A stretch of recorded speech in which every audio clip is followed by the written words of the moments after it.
Imagine spending years thinking you understood something, only to find out you'd been looking at it through the wrong lens the whole time. Picture carrying an opinion so confidently backed by headlines, news clips, and second-hand stories, only to discover that the reality was nothing like you imagined.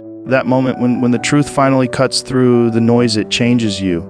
This isn't just about religion, it's about how easily we can all fall into the trap of accepting the first version of a story we're given, especially when it's the loudest one in the room. Today, we're going to walk through a journey from misjudgment to understanding, from assumption to awakening. We'll break down how false impressions are built, why they stick, and most importantly, how they fall apart when faced with real human connection and unfiltered truth.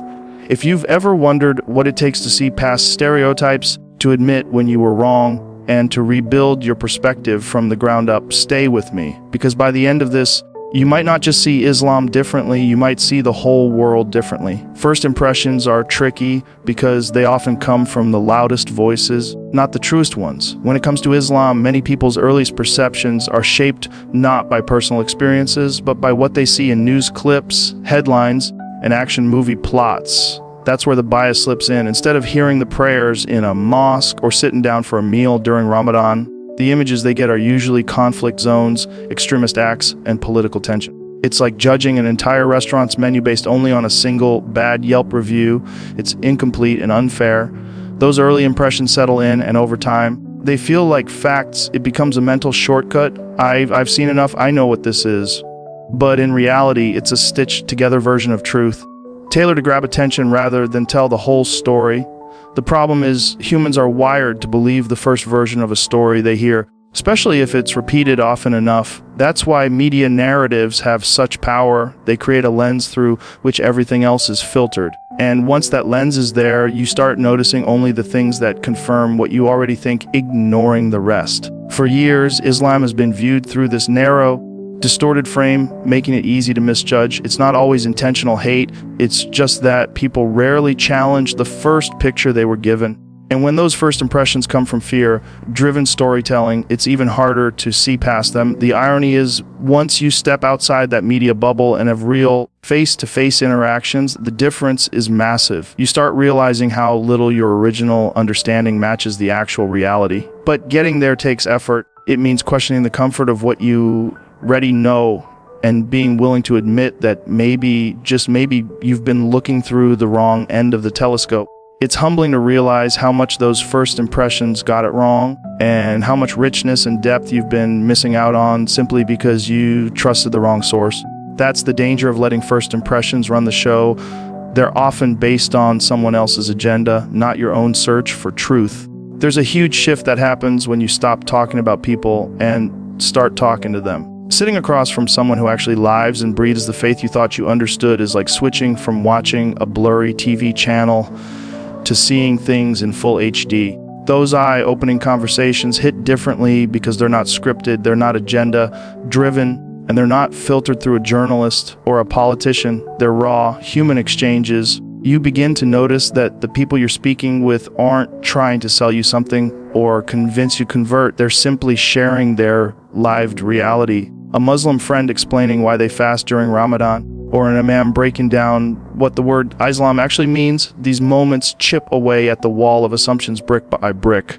You start to see the deep historical roots, the intellectual traditions, the art, the poetry, and the philosophy that never make it into the typical news cycle. It's not just about correcting misconceptions, it's about discovering layers you didn't know existed. Sometimes, those conversations come with surprising overlaps, principles that sound familiar because they mirror values you already hold, like being good to your neighbors, helping the less fortunate, or striving to control your ego. It makes you question how you ever lumped an entire faith into a single narrative based on the worst headlines. And the more you listen, the more you realize how different the reality is from the caricature you had in your mind. There's also a certain humility in hearing someone speak with sincerity about their spiritual journey. It forces you to reflect on your own beliefs and biases without getting defensive. These moments don't just give you facts, they give you a feel, a lived texture that no documentary or article could ever replicate. Over time, you realize that what's been missing from your understanding wasn't just accurate information, it was genuine human connection. When that connection happens, the stereotypes don't just get corrected, they dissolve entirely, replaced by a far more complex, nuanced, and human truth. And you can't unhear it, you can't unknow it. Once you've looked someone in the eye and heard their story, the old one-dimensional version you had in your head doesn't stand a chance. One of the biggest reasons Islam has been misunderstood in the modern world is because of the way it's been framed in mainstream media. The pattern is almost predictable. If there's a violent act and the suspect happens to be Muslim, the headlines scream it out and the story gets days of airtime. But when peaceful, humanitarian, or community-driven acts by Muslims happen, they barely make it past the local news if they're covered at all. This selective focus distorts the public perception, making it seem like Islam is defined by its most extreme fringes. It's like showing only the worst moments of a sports team season and claiming that's who they really are. The reality is, those extreme cases represent a fraction of a fraction, and often their actions directly violate the very teachings of the religion they claim to follow. Yet, because fear sells and drama keeps people watching, the media often chooses to highlight the shocking over the truthful.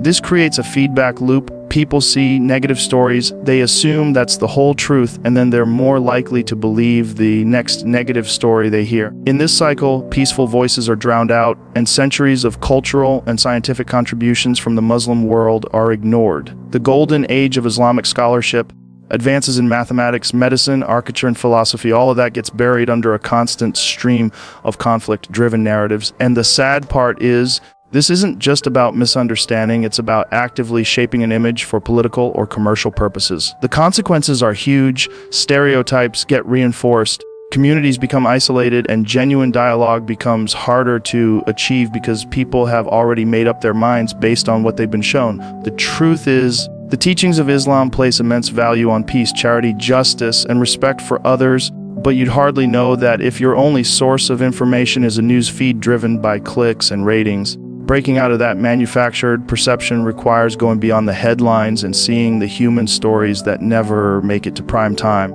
Because until people start questioning the source of their information and demanding a fuller picture, the misrepresentation will continue to dominate the narrative, leaving the truth in the shadows. The deeper you dig into Islam beyond the noise, the more you start to realize its core values aren't just religious ideals locked away in ancient texts, they're universal human principles that cut across cultures and beliefs.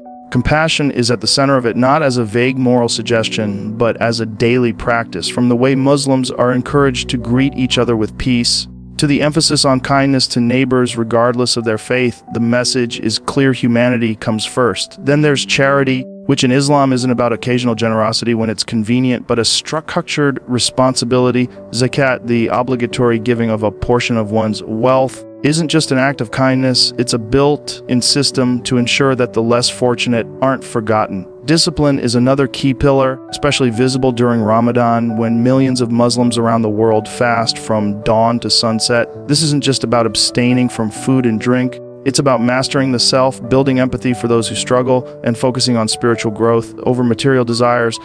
Respect plays a huge role too, whether it's respect for parents, elders, teachers, or even for the environment, something the Prophet Muhammad himself emphasized centuries before environmentalism became a global concern. What's striking is how these values aren't in conflict with the best parts of other moral systems. They run parallel. If you strip away the labels and look at them purely as principles, they read like a blueprint for a more compassionate and balanced society. The problem is, most people who criticize Islam have never been exposed to this side of it because it doesn't make for sensational news. It's hard to demonize a faith when you see its followers feeding the poor, helping strangers, and showing remarkable patience in adversity.